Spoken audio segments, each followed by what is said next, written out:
Well, we're going to get started. The ranking member is on his way. The reason for the early hearing is we have votes, and people go back to the districts today, so I wanted to make sure I got this hearing in. So I'm going to begin. Other members will be walking in as the hearing is progressing.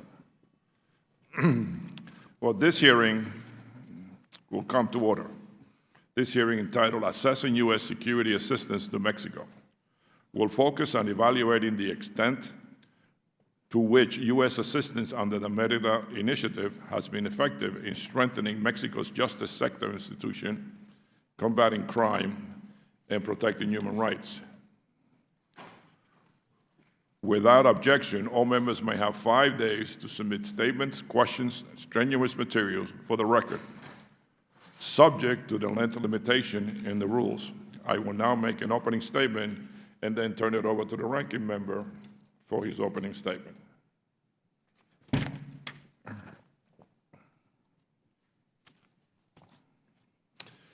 Before I open with my statement, I want to thank everybody that's here. It's early, it's miserable outside, and I certainly want to thank the witnesses for being here. Good morning, everyone, and thank you to our witnesses for being here today. In reading the news over the last few weeks, the shocking headlines from Mexico have been impossible to escape. Last week, I saw that kids as young as 6 years old are arming themselves to defend their families in a rural part of the Guerrero state. As cartels have sought to assert control over the area, the murder rate has doubled, and the community has nearly shut down. Kids who should be in school learning math and science are instead learning how to fire shotguns and ambush armored vehicles. As a former teacher, I believe that nothing is more sacred than the investment we make in our children's future. It broke my heart to think that these kids are being deprived of their rights to learn and grow free from violence and fear. And we know that what is happening in Guerrero is just a microcosm of the broader trends we are seeing across Mexico. Mexico's homicide rate has reached its highest level in decades. Targeted attacks against journalists, human rights defenders, and local public officials have continued at rates higher than almost anywhere in the world. A recent report from the International Federation for Journalists found that Mexico is the deadliest country in the world for journalists. Of the 49 journalists killing it documented in 2019, 10 were in Mexico. Most journalist murders, like most homicides in Mexico, are never solved. I have long advocated for robust U.S. assistance to help Mexico strengthen its democratic institution, combat corruption, defend human rights, and improve security.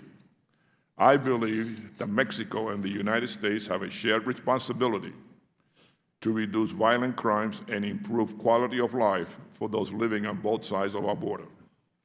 The United States must enact stricter gun laws, dedicate more resources to combating money laundering by the cartels, and increase investment in programs to reduce domestic demand for illegal drugs. But we also expect a sincere commitment on the Mexican side to reducing this violence. I appreciate the efforts that Mexico's security forces are making, but they are being outgunned by these brazen and well-resourced cartels. A Mexican civil society organization called Common Cause released a report this week showing that 953 police officers have been murdered in Mexico in just the past 2 years. I admire those courageous individuals who are putting their lives on the line, but it is clear that substantial political commitment is needed to address the underlying problem of impunity and corruption which are perpetuating the violence in Mexico. Now is the time for the U.S. government to look critically at our assistance programs to determine what is working and what is not. I am eager to hear from the State Department and USAID about our strategy and how Congress can measure tangible progress under the Medida initiative. I sincerely hope that the Trump administration is prioritizing security in our engagement with Mexico, rather than pressuring Mexico to use the National Guard to prevent desperate people from migrating. I know that many of my colleagues share my frustration that we have not made more progress under the Merida initiative. I hope that this hearing will help us develop a clearer sense of what next step we should take. I look forward to working with my colleagues and with the executive branch on a bipartisan basis to explore solutions to these difficult challenges. Thank you, and I now turn it over to Ranking Member Rooney for his opening statements. Thank you, Chairman Cyrus, for holding a second hearing to follow up on this very important and timely issue regarding the security situation in Mexico. The relation with Mexico is among the most strategically important relationships for the United States. We're linked by geographic proximity, as well as economic, historical, and cultural ties.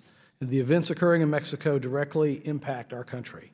Recent years have brought widespread violence, criminality, and a deteriorating security condition in Mexico, which has been largely driven by the drug cartels. Can't ignore the fact that the paper today had the article about the children in Guerrero.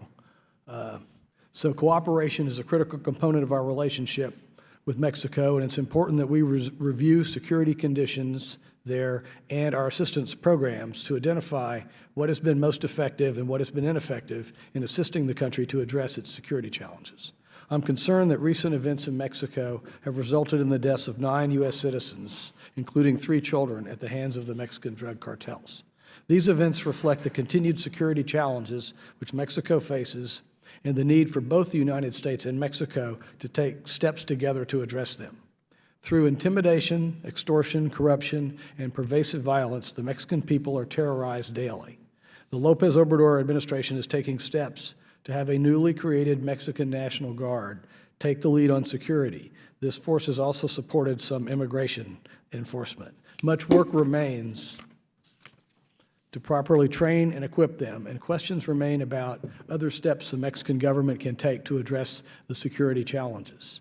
Despite the efforts of previous Mexican administrations to combat the cartels and address security, 2019 saw a 30% increase in Mexico's homicide rate, much of which driven by these drug-related crimes. Further, the cartels have expanded their drug trade to supply the surge in U.S. demand for methamphetamine, heroin, and synthetic opioids. I suggest anyone interested in this topic read the book Dreamland about the Nayarit drug gangs. We must also acknowledge the flow of illegal weapons from the United States to Mexico, especially assault weapons and high-powered weapons, which contribute materially to the violence, along with the systemic corruption, impunity, and lack of rule of law. Since 2007, under the Merida Initiative, the United States has provided roughly $3 billion in security assistance to Mexico. Mexico, of course, has also contributed much more. From 2014 to 2018, U.S. security assistance has focused on the rule of law, anti-corruption, and human rights in Mexico. The Trump administration has added focus on attacking the financing of the cartels and combating the increased trade in opioids and synthetic drugs, which I think is a positive step. Yet the United States and Mexico must continue to work together to improve existing security infrastructure and ensure that regional security priorities are addressed. It's also critical that the Mexican government communicate to us what they are doing to address the problem and present a comprehensive security strategy that U.S. assistance can support. For its part, the United States should explore ways to modernize the security assistance provided under Merida, and we need continued intelligence sharing, capacity building, and the provision of technology and equipment. We should also review our coordination on the border about security, where we can support Mexico's efforts to carry out inspections and screenings. The U.S.-Mexico security relationship has come a long way, but we must continue to build our relationship on a foundation of mutual trust and cooperation. This is a joint responsibility and serves the interests of both countries to do so. Thank you, Mr. Chairman, and thank you, our career Foreign Service officers, for being here today, and I look forward to hearing the testimony. Thank you. Thank you very much, Ranking Member Rooney. I will now introduce Mr. Hugo Rodriguez, Deputy Assistant Secretary of State in the Bureau of Western Hemisphere Affairs. Mr. Rodriguez is a career Foreign Service officer who most recently served as Deputy Chief of Mission in Paraguay. He previously served as the Consul General at the U.S. Embassy in Mexico City, and later as Missions Acting Minister Counselor for Consular Affairs.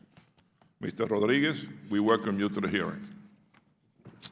We will then hear from Mr. Richard Glenn, Deputy Assistant Secretary of State in the Bureau of International Narcotics and Law Enforcement Affairs. In his current role, Mr. Glenn oversees the Office of Anti-Crime Programs and Western Hemisphere Programs. He began his work with the INL in 2011 as Deputy Director of the Mérida Initiative in Mexico City and has also served in Ecuador and Argentina. Mr. Glenn, thank you for joining us today. Welcome. Finally, we will hear from Ms. Barbara Feinstein, Deputy Assistant Administrator in USAID's Bureau of Latin America and the Caribbean. Feinstein oversees USAID program in Mexico, Central America, and the Caribbean. A career member of the Senior Executive Service, she was previously Deputy Assistant Administrator for Legislative and Public Affairs and served as a Deputy Chief of Staff to Administrator Rajiv Shah and Chief of Staff to Acting Administrator Alonso Fulham. Ms. Feinstein, thank you for joining us today. I ask that the witness please limit your testimony to 5 minutes, and without objection, your prepared statements would be made as part of the record. Mr. Rodriguez, we recognize you first for your testimony. Mr. Chairman, Ranking Member Rooney, distinguished members of the subcommittee, thank you for the opportunity to appear before you today to discuss U.S. bilateral security cooperation with Mexico. I must also thank the U.S. Congress and this committee in particular for its consistent, bipartisan, strong support of the U.S.-Mexico relationship in general and the Mérida Initiative in particular. While our bilateral agenda in Mexico covers a wide array of issues, including trade and commercial relationships, illegal immigration, educational exchanges, and efforts to create a more competitive partnership in a globalized world, security cooperation has always been the central element of that agenda. The United States and Mexico are essential partners in confronting the transnational criminal organizations operating on both sides of the U.S.-Mexico border. These TCOs and their subsidiaries have engaged in unprecedented levels of violence and pose a fundamental challenge to Mexico and its people. They are also a major threat to the United States. We must take a comprehensive approach to attack these TCOs, including the targeting of their business model, from production and trafficking of illicit drugs to their illicit finances and revenue. This is critical for the safety of all of our citizens. The necessity of our cooperation has been made even clearer over the past few months with the horrific murders of 9 American citizens on November 4, 2019 in Bavispe, Sonora, and the failed operation to arrest Ovidio Guzman in Culiacan in October of 2019. These events are in addition to the many lives of Mexican security forces and citizens that continue to be lost in the fight against TCOs. The Trump administration is committed to working with Mexico to combat these organizations. In just the last month, Attorney General Barr, the Director of the National Drug Control Policy Office, Carroll, U.S. Customs and Border Protection Deputy Commissioner Perez, and Acting Assistant Secretary of State for Western Hemisphere Affairs, Kozak, have all separately visited Mexico to discuss our joint efforts and the ways we can increase our collaboration to more effectively confront this threat. Transnational criminal organizations traffic Mexican heroin, methamphetamine, fentanyl, and Colombian cocaine to the United States. To address these and related threats, the United States and Mexico partner through the Mérida Initiative to support Mexico's efforts to improve security, reduce drug production and trafficking, enhance criminal prosecutions and the rule of law, build public confidence in the justice sector, improve border security, reduce irregular migration flow, and promote greater respect for human rights. U.S.-Mexico security cooperation has been expanding and evolving since the Merida Initiative was launched in 2008 and is based on the recognition and commitment that our countries share responsibility for combating transnational criminal networks and protecting our citizens from the crime, corruption, and violence they generate. The Merida Initiative is founded on mutual respect and reflects our understanding of the tremendous benefits derived from collaboration. U.S. assistance has provided crucial support to the Mexican government in its efforts to build the capacity of its rule of law institutions while enhancing cooperation between the U.S. and Mexican governments through provision of equipment, technical assistance, and training. The Merida Initiative also enables greater cooperation between U.S. and Mexican law enforcement agencies, prosecutors, and judges as they share best practices and expand their shared capacity to track criminals, drugs, arms, and money. President López Obrador has made the reduction of violence the key goal of his security policy and has pledged to fight corruption in Mexico.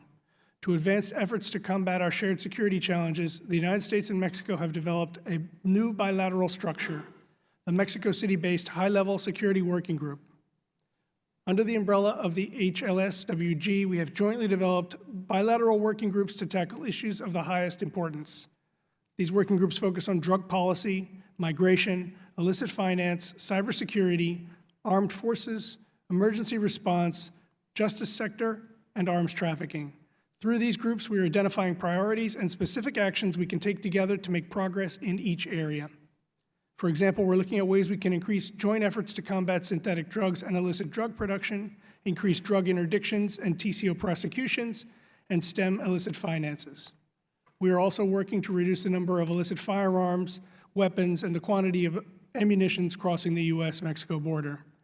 The continued threat posed by transnational criminal organizations to both Mexico and the United States requires our continual support.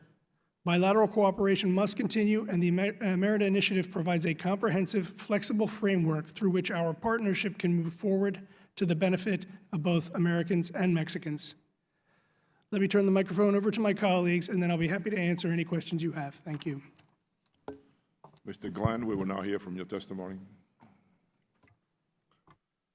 Chairman Sirius, Ranking Member Rooney, distinguished members of the subcommittee, thank you for the opportunity to appear before you today to discuss our efforts with Mexico. The mission of the Department of State's Bureau of International Narcotics and Law Enforcement Affairs is to keep Americans safe by countering crime, illegal drugs, and instability abroad. We've provided assistance for the last 12 years under the Merida Initiative to build Mexican interdiction, law enforcement, and prosecutorial capacity. Our assistance has two principal purposes. First, to stop illicit drugs before they reach the United States. And second, to improve Mexican capacity to dismantle each component of transnational criminal organizations' business model, from drug production to trafficking to their illicit proceeds, and hold them accountable for their crimes.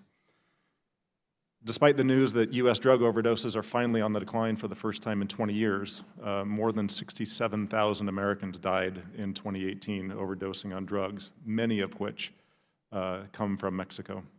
Mexico is the source of most heroin and methamphetamine consumed in the United States and is a major transit zone for cocaine and synthetic opioids like fentanyl.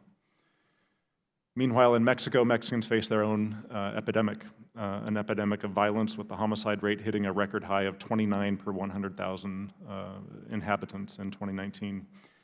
Impunity is high, public trust in police is low, and organized crime erodes government institutions through corruption. Meanwhile, the Mexican government continues to consolidate its transition to the accusatorial justice system with some progress, but major growing pains. In the face of these challenges, the Merida Initiative has better positioned U.S.-Mexico security cooperation to confront the evolving drug threat, tackle corruption and insecurity, and build trust between U.S. and Mexican law enforcement. INL has learned, and we have adapted our programs to meet the changing environment, tackle priority issues for changing U.S. and Mexican administrations, and prioritize sustainability and measurable impact. Where there is sustained Mexican political will, we have seen our investments bear fruit. One example, the more than 400 canines donated since 2011 have helped to interdict over 23 tons of narcotics. It includes fentanyl, it includes more than 56,000 guns, and millions of dollars in smuggled cash. We've since expanded the canine program to state police and corrections partners. And our next step is working closely with Mexico to develop a strategic plan for the deployment of canines to targeted locations to increase seizures and save more lives. We've learned that no amount of equipment or training can reduce impunity absent sustainable institutional improvements. This requires continued political will, resources, and urgency to tackle today's immediate problems while laying the foundation for an enduring culture of lawfulness and accountability. We are under no illusion that we have substantively reduced the number of drugs entering the United States or the level of violence in Mexico. We have a long road ahead. Yet, U.S. investments, when fully embraced and leveraged by Mexico, yield improvements that can add up over time. We seek opportunities to make the greatest impact for our investment while mitigating risk and ensuring sustainability. On the campaign trail and throughout his first year in office, Mexican President López Obrador has repeatedly vowed to take aim at transnational criminal organizations by combating illicit finance, corruption, and arms trafficking.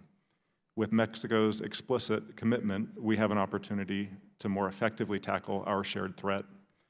Mexican political will must be backed by action and resources, and those will only make a measurable difference if they are deployed in a strategic manner with identified targets. We welcome the recent actions by the government of Mexico in the wake of the visit by Attorney General Barr and look to build on this momentum.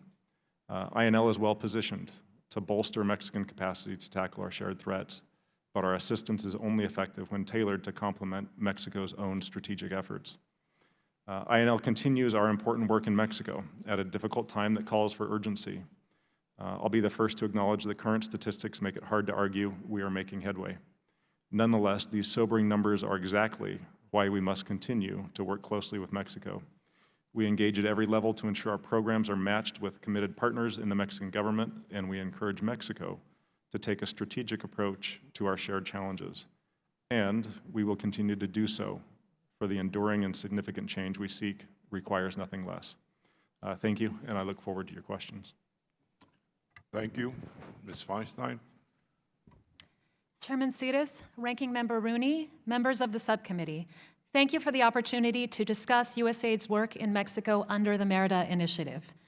Since 2008, USAID has partnered with the Department of State and other U.S. agencies to address the crime, justice, and corruption challenges that undermine Mexico's stability and threaten our mutual security and prosperity.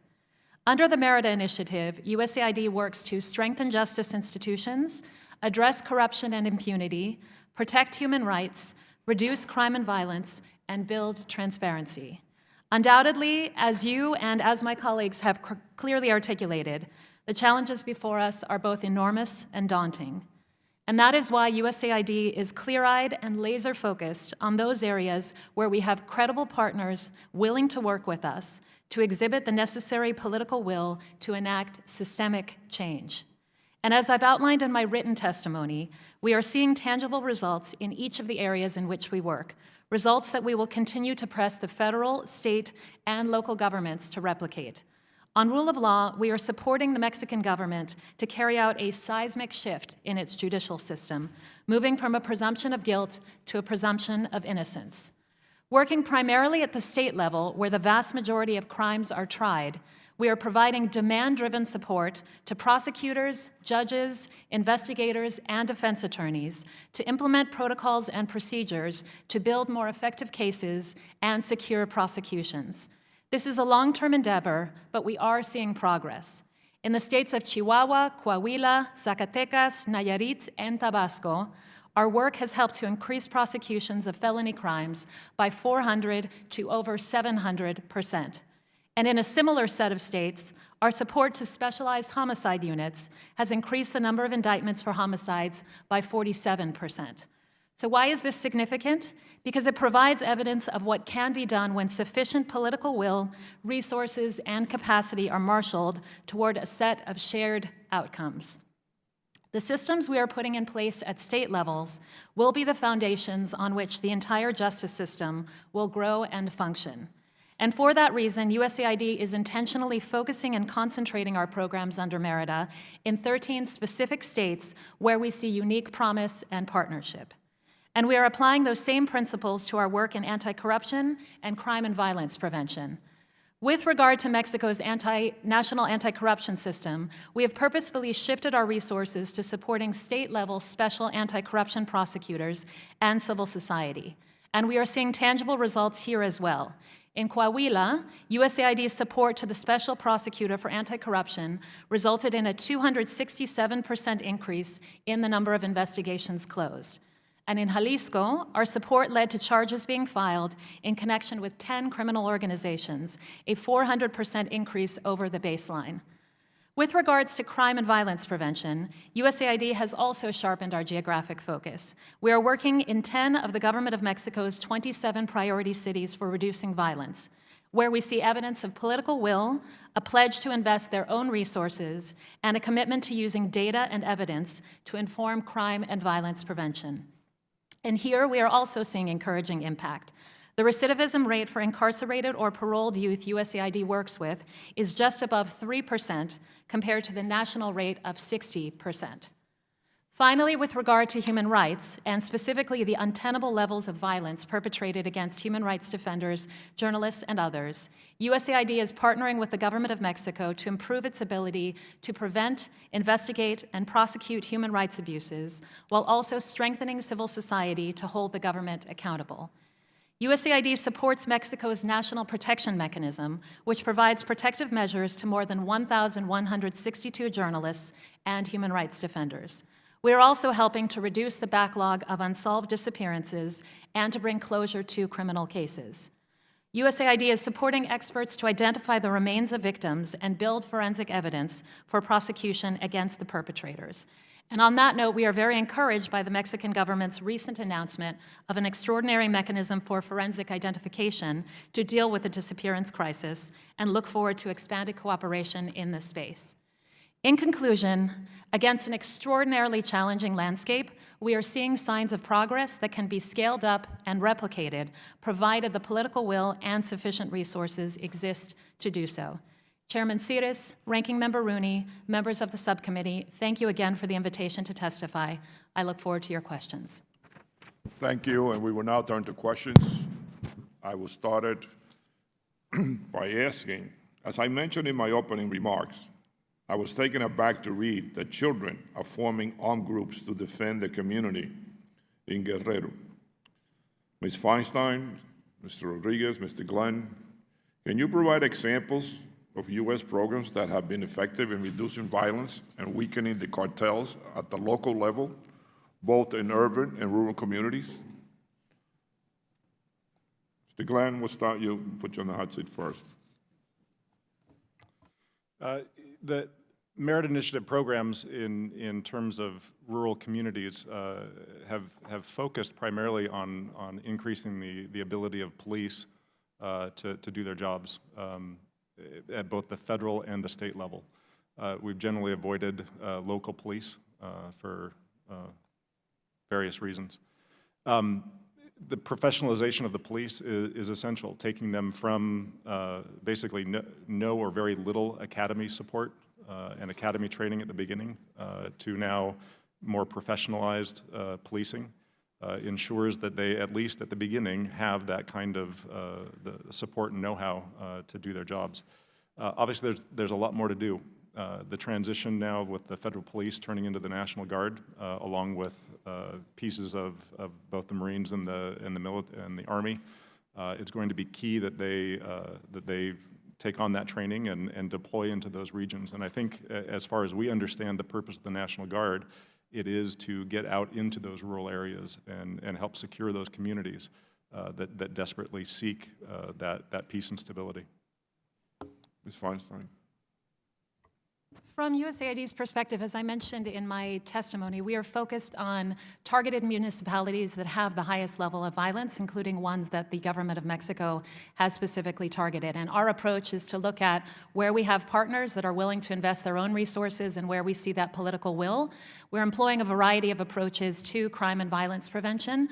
So in certain municipalities, we have a model called civic justice. It's similar to community courts that exist in the United States, for example, where we will look at misdemeanors, for example. And for youth that are committing these crimes, we know through evidence that that can often be escalated and lead to more sophisticated levels of crimes. If we can address that, build confidence in the system, and strengthen the social fabric between the community, between local law enforcement, the municipal government, and the justice system, then we think we can pave a foundation for stronger rule of law at the local level. We are also not working in rural areas. In addition, as I referenced in my testimony, we are working with youth who are already in conflict with the law. So those are youth who have been in prison and or are on parole. And that is where, as I've said, through our techniques such as cognitive behavioral therapy, family counseling, working with youth before they exit prison to have a more successful reintegration in society, we are seeing very striking levels of lower levels of recidivism, around 3% compared to the 60% national average. Thank you. Would you like to add something, Mr. Rodriguez?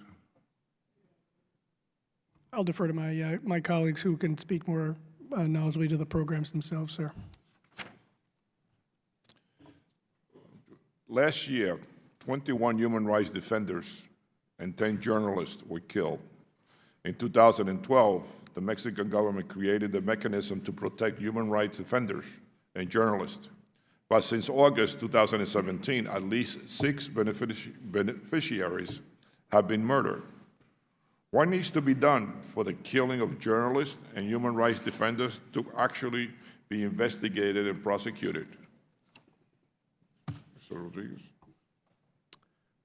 Thank you. Mr. Chairman, you point to one of the biggest crises that we believe faces Mexico, both upholding the standards of human rights as well as protection of journalists.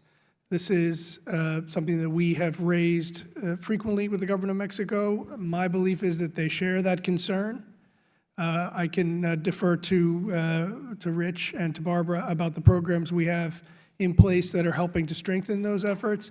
But I would say that both for us and for the government of Mexico, this is a priority. And we have seen them take steps to address both the protection of journalists and human rights in general.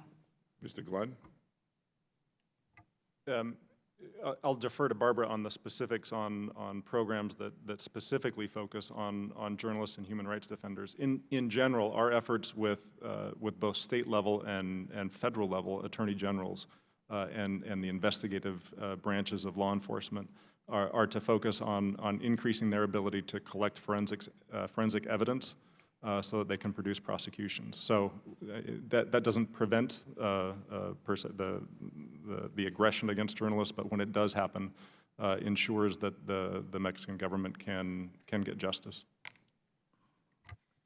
And briefly, I would add that from USAID's perspective, we're working on this issue from a number of different fronts. One is we're providing technical assistance and support to the National Protection Mechanism, as I mentioned earlier, that provides actual protective measures from panic buttons to residential security upgrades to protection teams for journalists, and we are connecting journalists to that mechanism so that they can take advantage of those services as they exist. In addition, on a more structural and fundamental level, we are also providing support to the Special Prosecutor's Office for Crimes Against Freedom of Expression so that they can strengthen their protocols, strengthen investigations to be able to go after the perpetrators who are so viciously going after journalists. And then lastly, we do also provide direct support to journalists in terms of assistance with digital security, how they can protect themselves online, what methods they can take to be more secure. Thank you. Congressman Rooney? Thank you, Chairman Suarez. I'd like to start with Ms. Feinstein. I have two basic questions. One is, can you give us a little more specifics about how the AID programs have evolved under the Merida initiative and about our participation versus Mexico's? And then what judicial reforms do we need to execute in Mexico to increase convictions and prevent the prolonged legal proceedings of the cartel members? Thank you.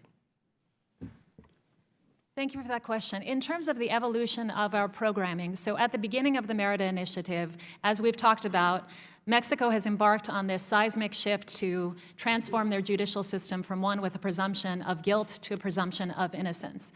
And so while all of that has been on paper, and USAID has worked very hard with the Mexican government very much in the lead to try to ensure that implementing legislation has been in place in each of the states to carry out that reform, that is obviously the easiest part because now you have the laws on the books, but in terms of the cultural change that is actually required to get all the individual actors in that system, including those who had been part of the old system, to go from a system where your judge is the same as your prosecutor to a system where, in fact, you have to go and make the tough decisions about which cases you're actually going to prioritize, and then build those cases, work on forensics, as my colleague mentioned, and try to build the strongest evidence that you can to achieve those convictions. The issue as we see it is a structural and a systemic one. It's not necessarily the judicial reforms that are needed at this point. Obviously, there could be some tweaks here and there, but it's reform of a system which requires actually working with the actors that are in that system to work together. So in terms of the evolution of our approach and what we have done differently in the rule of law space, whereas in the beginning, as I said, our work was mostly focused on helping at the state level to ensure the implementing legislation was in place, the next phase for us was classroom training for all of the individuals. So that's judges, defense attorneys, prosecutors, investigators, et cetera. And we've realized that classroom training, while helpful, was not enough. What we needed to do was actually accompany, provide targeted assistance to actually bring these actors together. And the examples that I mentioned earlier in terms of the increases in prosecutions were a result of a very deliberate effort to bring all of those actors around the table. There's a tradition in Mexico in the judicial system where one part of it sends a letter to the other part of it.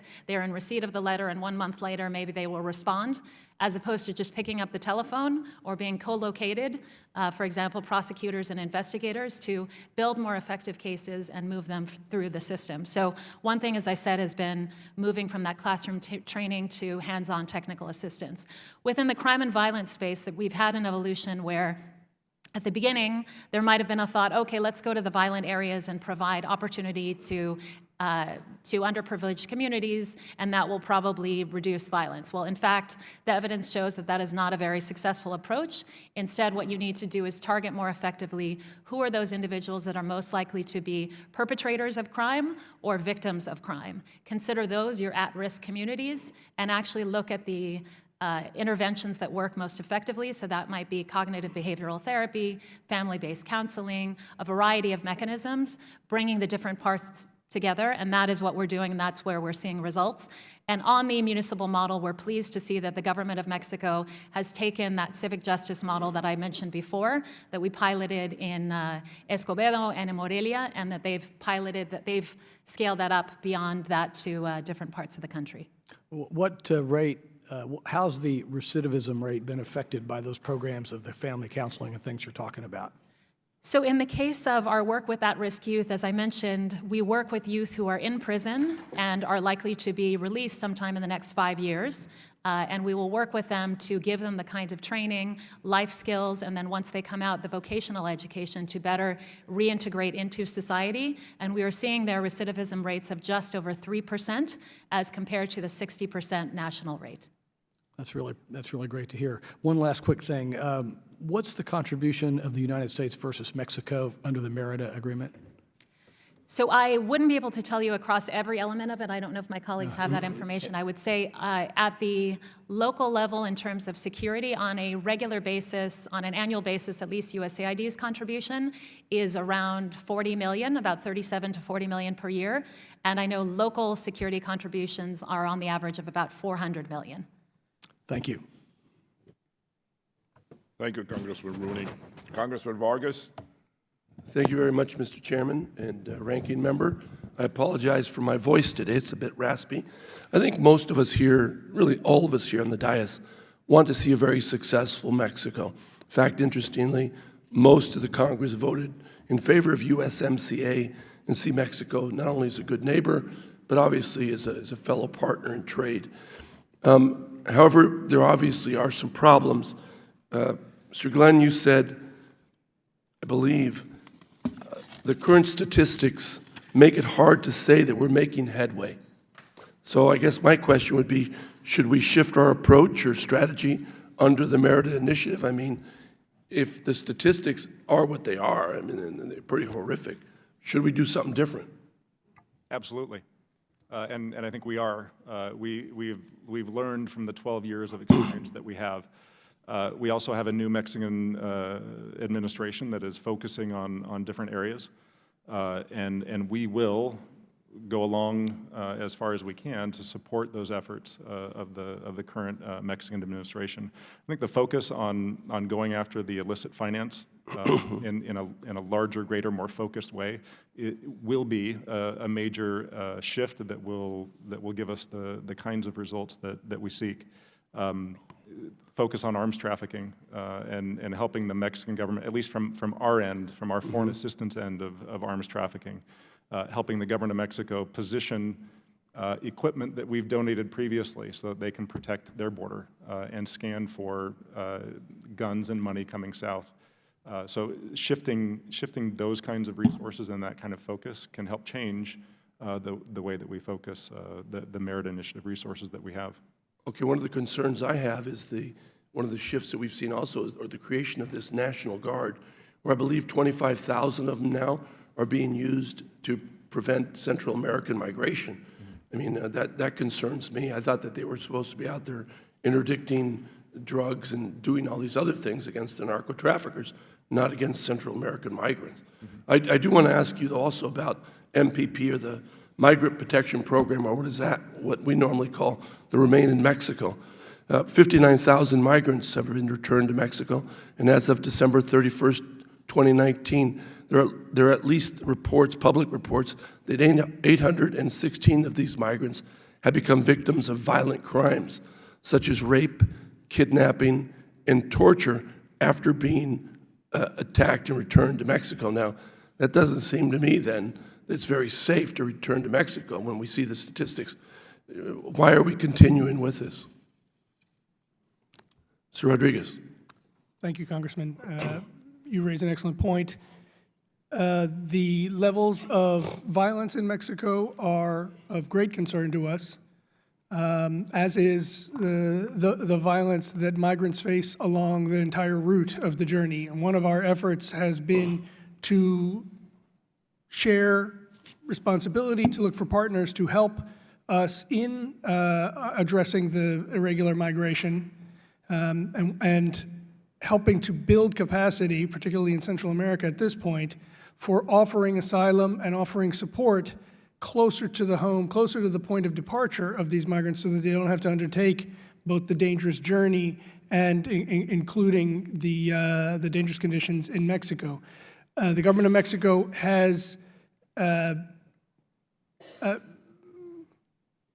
owned the concerns that we have about the levels of violence, particularly in the northern tier of Mexico. They have committed to us to provide the same protections to the migrants as they do to their citizens, to U.S. citizens that are traveling in the area as well.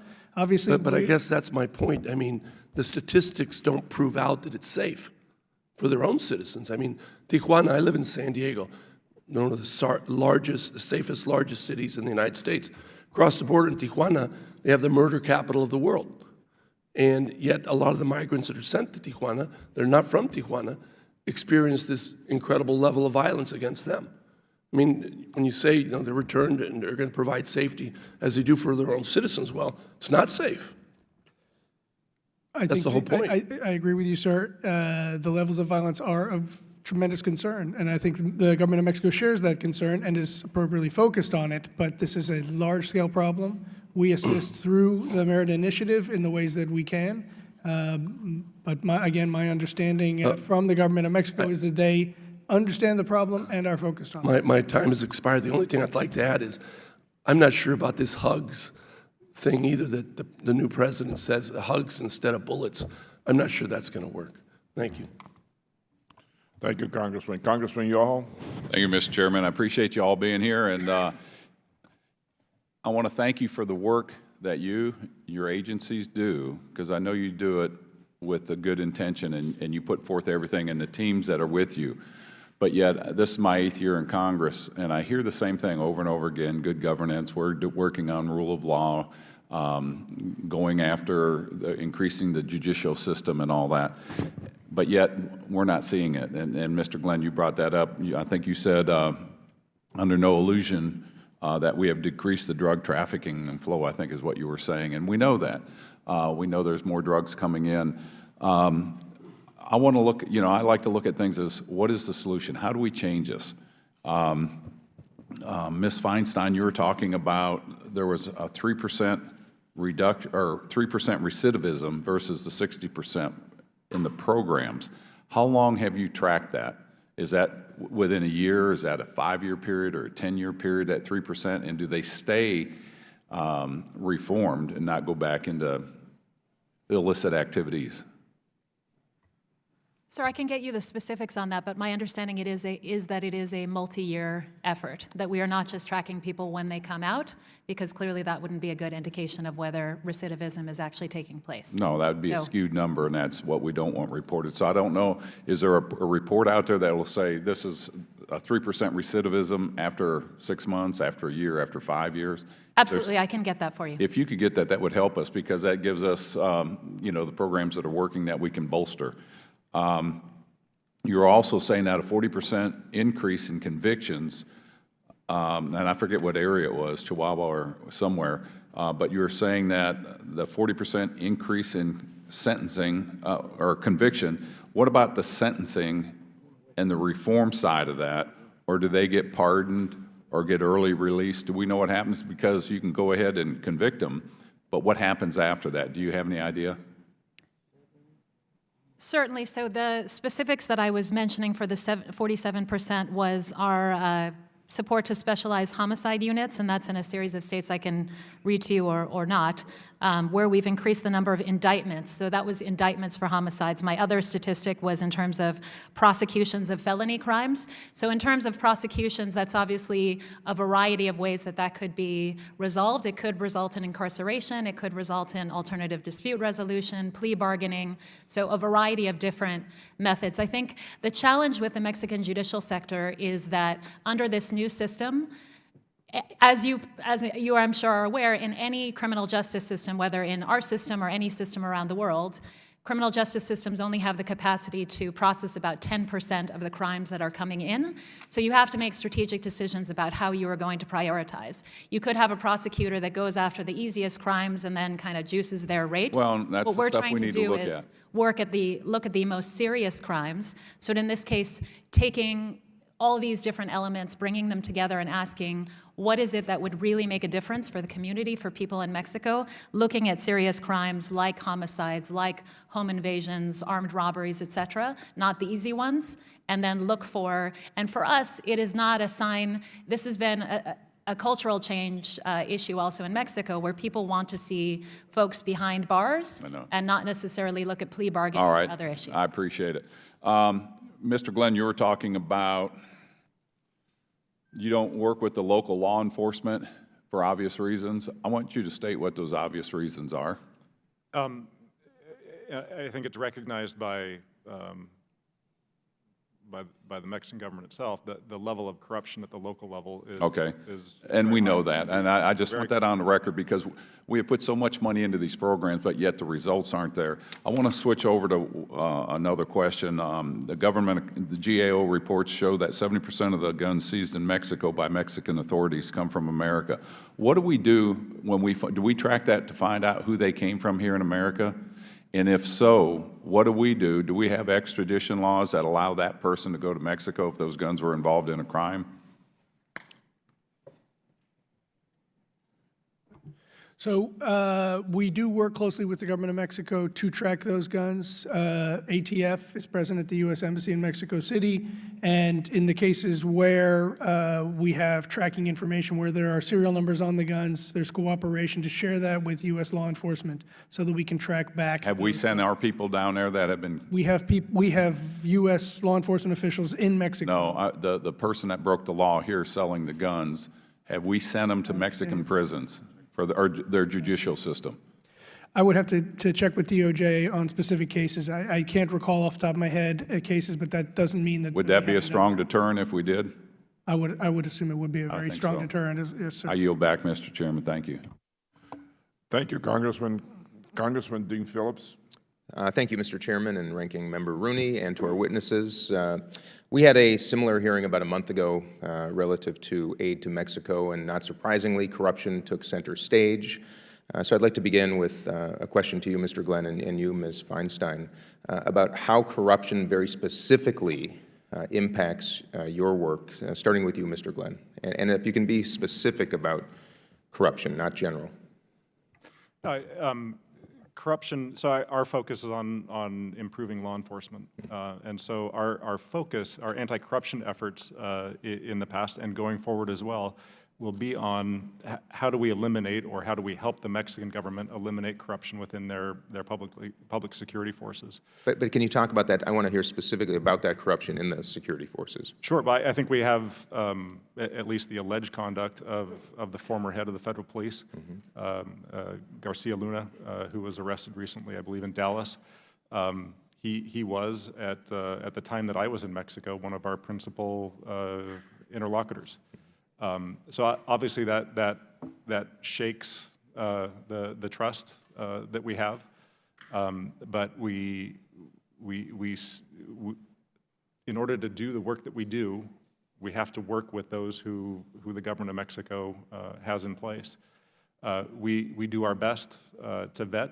Not only do we do the Leahy vetting that's on the human rights side, but we also do the internal vetting to make sure that, to the best of our knowledge, our partners are with us and not against us. And if we uncover troubling information, do they act on it, our Mexican partners? To the extent that I know, yes. Okay. All right, thank you. If I could just jump in. Sure, Mr. Rodriguez. Yeah. I know that Mexico has created an independent federal prosecutor for corruption crimes, and they've moved to remove immunity from elected officials who engage in corruption, and they established the National Anti-Corruption System.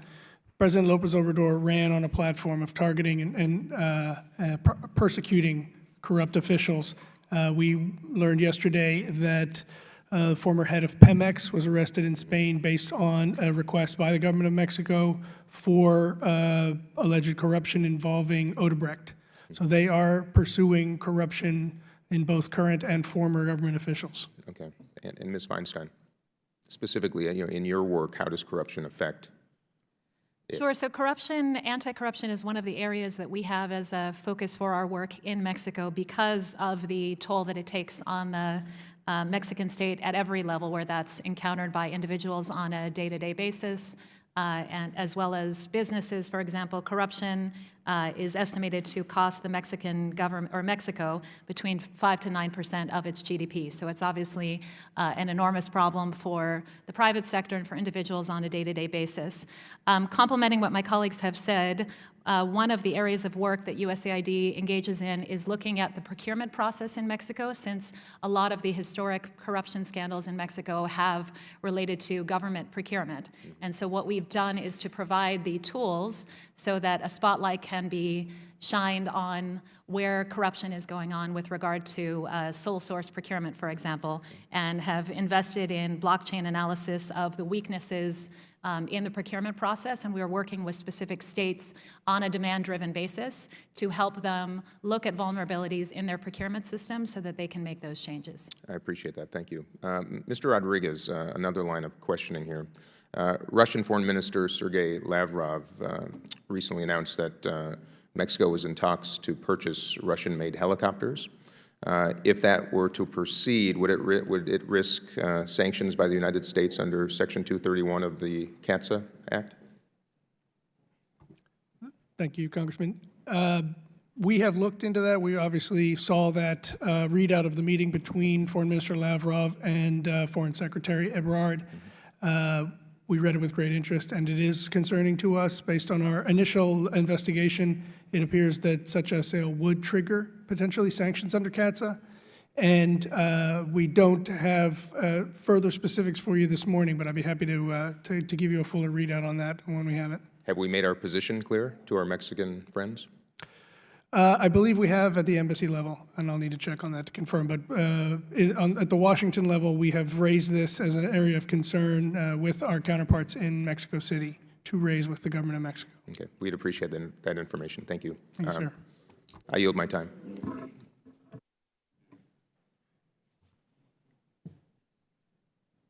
Thank you, Congressman. Congressman Ken Buck.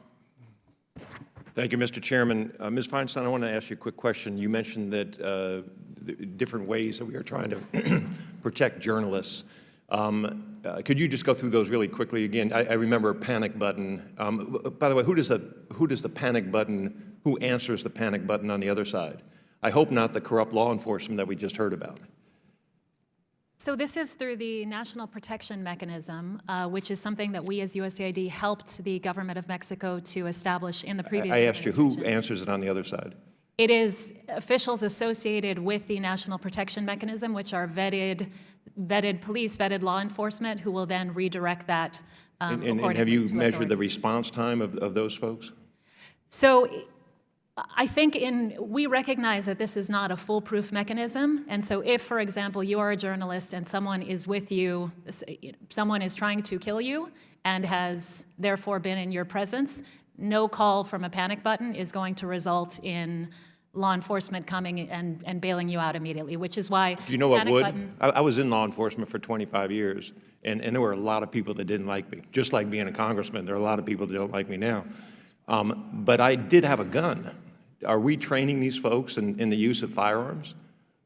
Not to the best of my knowledge. I Would believe that be a more efficient, I mean, if it takes 15 minutes for someone to show up and you got 20 seconds to react, would that be a more efficient way or more effective way of trying to help folks? So I would refer you to technical experts on this. I'm not an expert in law enforcement, so you clearly have more expertise in this area than I do. What I will say is a panic button is one of a variety of mechanisms that are provided. We also provide support so that there are residential security upgrades that are as necessary, protection teams, et cetera. So it's not just the panic button.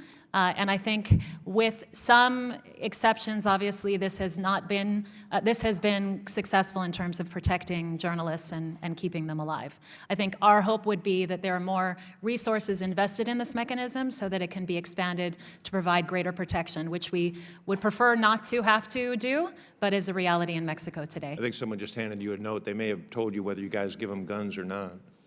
No, in fact, that was an answer to Mr. Yoho's question Oh, okay. on the recidivism rate, which we track for 12 to 18 months afterwards. Thank you. Thank you. Mr. Rodriguez, I wanted to know about the flow of drugs across the border and what the Mexican government is doing. My understanding is that they have enhanced military or law enforcement presence along the border. Is that correct? If I could, Congressman, I'd like to pass this to Rich because the programs, the cooperative programs that we have with the government of Mexico really fall under his area of expertise. So the interdiction responsibility lies with multiple agencies within the government of Mexico. The military is one of those. The National Guard is increasingly taking on that role. And I'm specifically asking about the border area.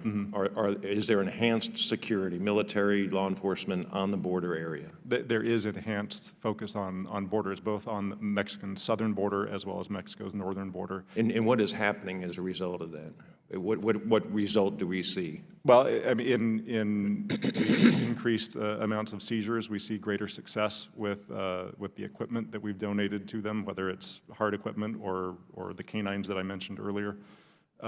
We've also been trying to get them to focus and cooperate more on ports So ports, the influx or importation of precursor chemicals. How much money have we given to Mexico in the last 10 years to assist in this, and why is it that we are asking them to help with ports? Is there obviously some incentive for them to help with ports? Sure.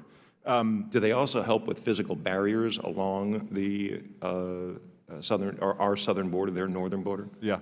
Let me touch first on the amount of money that we've spent over the last 10, 12 years specifically on border security, and that can be ports, it can be seaports, land ports. We've spent about $200 million on equipment and training. So that's non-intrusive inspection equipment, canines. And I'm wondering about Mexico. How much money do they spend? Are they paying for a wall, I guess is the question. Are they paying for a wall? A physical wall, not that I know of, but in terms of personnel dedicated to screening and protecting to protecting the border, yes, they've deployed. I don't know a specific number on how much money they've spent. You're back. Thank you. Thank you, Congressman. Congressman Joaquin Castro. Thank you, Chairman. Under the migrant protection protocols, thousands of vulnerable people, asylum seekers, are forced to live in dangerous conditions in Mexico due to the Trump administration's policies as they await their asylum claims. I recently, along with 16 other members of Congress, visited the border, and I saw firsthand the conditions of disarray and fear, and came away believing that it's an inhumane situation that we're placing these folks in. Mexican border towns have become incredibly dangerous, and migrants have become victims of violent crime, including kidnapping, robbery, and rape, as they languish at the border. So my question for you all is, do you know how many individuals are currently in Mexico under the Trump administration's Remain in Mexico policy, awaiting adjudication of their asylum claims?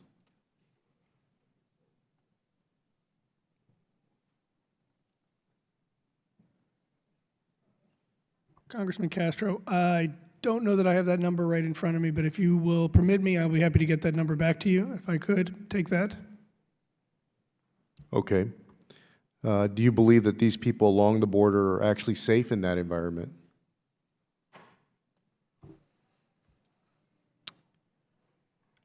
Safe is, well, let me put it this way. We and the government of Mexico are working to increase their safety. So our Bureau of Refugees and Migration works with international organizations such as UNHCR and IOM to provide support to migrants under the MPP program. And to that extent, we are working directly to try to provide support and safety to those individuals, as well as encouraging and working with the government of Mexico to provide support and safety to those individuals as well. Well, the State Department acknowledges that some of those Mexican cities are cities that the State Department has advised Americans not to travel to. Yes, sir. Because of the danger of those cities. Yes, sir. What steps is the State Department and USAID taking to protect these people as they pursue their asylum claims? I'll let Barbara talk about USAID, and I will only add that my understanding from DHS colleagues is that the period of time that these individuals are waiting in Mexico for their asylum hearings and the processing is meant to be as expedited as possible. And I guess based on what we heard from folks the other day, is quite the opposite, which is courts in the United States are bringing these folks in for court dates and then setting a reset court date 3 or 4 months later, basically hoping that people will either stay in Mexico or just go away.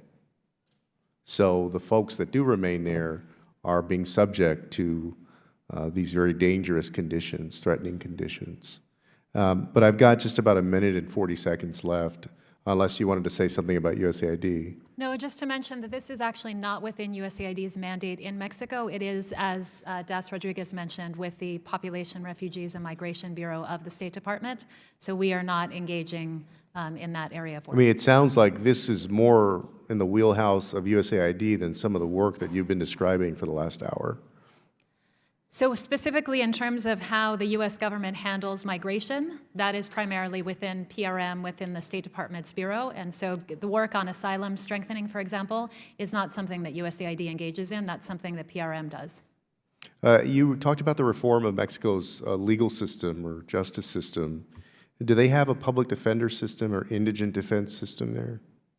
We do, and through our work, we work with public defenders, with the defense attorneys at the state level primarily.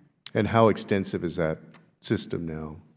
Is it nationwide? Is it Yeah, so it is built out? part of the, it was part of the judicial reform law, or whole change to the justice system in terms of presumption of innocence rather than presumption of guilt, and that has now been implemented in every single state. That being said, there are some states that are a lot more mature that are progressing more effectively in that than others. Let me ask you one last question, which is, there are a lot of fully automatic, actually, and semi-automatic weapons that are trafficked to Mexico from the United States. Does the United States government fund or help Mexico retrieve those guns?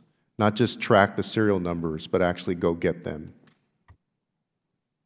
Under the Merit Initiative, we have aided and assisted the government of Mexico in the form of primarily recovering and being able to track weapons, so through serial number, through the forensics. ATF is present in the embassy and does work with the Attorney General's office, with state-level Attorney General's offices, to retrieve weapons that have been used in the committing of crimes, to then be able to track them back to the United States and hopefully find who it is that bought them and how they've come across the border. Thanks. Everybody. Congressman Vicente Gonzalez. Thank you, Mr. Chairman. I have a few questions. I'm certainly concerned about the trade routes to my district and the violence on those roads. Being that Mexico last year had, if you consider the confirmed murders and disappearances, the number exceeds every soldier we lost during Vietnam, and this is just in 1 year. Being that the violence is to this extreme, are we, and Mexico being our #1 trading partner, are we having the conversation that this could potentially be a national security threat if we have a failed state or portions of the country are failed? In my opinion, they already are in certain states. Are we having those conversations with Mexico? Thank you, Congressman Gonzalez. We do have conversations every day about the security threats to Mexican citizens and U.S. citizens, and the fact that this obviously represents a national security concern both for Mexico and for the U.S. So yes, sir, we do have those conversations. We are talking about that. Being that Mexico's homicide rate has skyrocketed over the past few years, and we've also witnessed a series of issues of impunity in prosecuting crimes, especially those committed against American citizens in Mexico. Recently, we've had, just in the past few months, I can recall about 11 deaths of American citizens on Mexican soil. Are we doing anything to try to extradite those individuals who are found to be the perpetrators of those crimes? Let me speak specifically to the horrific murder of 9 American citizens in Sonora at the end of 2019. President Chihuahua, Trump, right? Wasn't it Chihuahua? Was it the Mormon family? It was, yeah, Bavispe, Sonora, on the border with Chihuahua. Okay. President Lopez Obrador, in his conversation with President Trump, agreed to a joint investigation involving the FBI, and that investigation has been ongoing, and I would urge you to talk to FBI about where they are with that. So there are conversations and joint investigations going on addressing the homicides. I also recognize, as you mentioned, that the homicide rate has been going up. Specifically since 2014, it has grown up every year. This is a problem that the Lopez Obrador administration inherited and has been very focused on.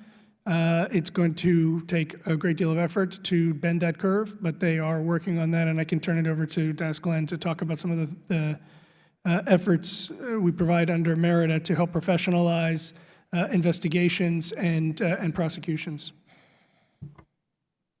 I could speak specifically quickly to extraditions and the assistance that we provide through the Merit Initiative.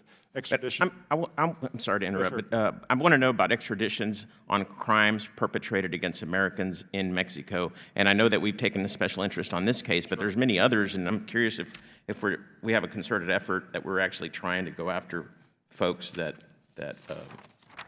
harm American citizens in Mexico. Attorney General Barr has traveled twice in the last 2 months to Mexico to speak with his counterparts there and to urge a focus on extraditions. The government of Mexico has responded in a very fulsome way. We have seen a large number of high-value extraditions over the course of the last 3 months, as well as a high volume of fugitives returned to the U.S. for crimes that occurred in the United States. So yes, we are getting a very fulsome response on extraditions. As far as the underlying grounds for each of those cases, I would have to defer you to DOJ. I don't know if they are specific to crimes against American citizens in Mexico.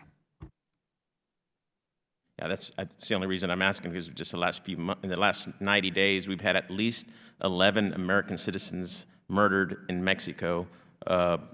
1 or 2 of them were from my district, so it's quite a concern. One was just on the bridge coming across on the Mexican side, and we had a 13-year-old kid get shot, and these 9, and this is just what I know of. I don't have any more confirmations from the State Department, but it certainly is a concern. Thank you for your testimony. You're welcome. If I might just add, if I could just take 1 more minute. I'm a career consular officer with the Foreign Service, and I've spent a good deal of my career working in Mexico and on Mexico issues. With regard to the safety of American citizens, we take it very seriously. We are immediately engaged when an American citizen is either injured or something more grave happens to them in Mexico. And I can tell you from my experience, the Mexican government and their consular function kicks in to work very closely in tandem with us in those cases. So in terms of cooperation, in my experience over the past 20 years, it has been very comprehensive. And speaking once more to extraditions, I think we've had something north of 30 high-value extraditions in the past 90 days. Thank you. Thank you, Congressman. Well, thank you all for being here. Today is an important hearing. Reducing violence and insecurity in Mexico is no easy task, but I hope that my colleagues and I can work more closely in the coming months with the executive branch to evaluate our assistance to Mexico and improve our strategic approach towards Mexico. I thank the witnesses and all the members for being here today. With that, the committee is adjourned.